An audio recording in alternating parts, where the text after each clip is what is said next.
There's a lot of uncertainty in the market right now, and because I am a small business, I am going to be worried about keeping my doors open. Roberta Hibbert says the threat of U.S. tariffs is worrisome. Her small business is called The Top Stitch. A sewing supplies and tailor shop could be impacted. We've had a wonderful trade agreement with the U.S. Unfortunately, that is at risk. So instead of just sitting back and waiting for the tariffs to arrive, we're going to start planning ahead. To keep costs down, Hibbert is changing how she does business, including buying local and sourcing materials from trade-friendly countries such as Mexico.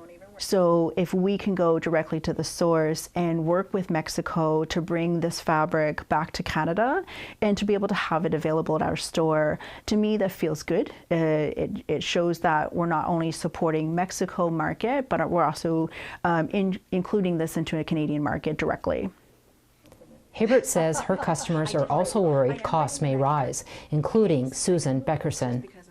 It's really upsetting a lot of people too, because sometimes people have a little bit of money to go thrifting and whatever. So that might eliminate a little treat like that, especially for senior citizens. Krista Doucette occasionally helps Hibbert in the tailor section. She's a retired sewer with over 25 years experience and who once owned her own business, and says buying local products will help the economy. We have talked about it with my husband and I about buying more Canadian-specific products that are manufactured in Canada, because even if the goods used to manufacture don't come from Canada, being manufactured here, they still provide Canadian jobs. Robert Bernard is the Executive Director of Nova Scotia Indigenous Tourism. It will support Indigenous businesses adapt to possible tariffs.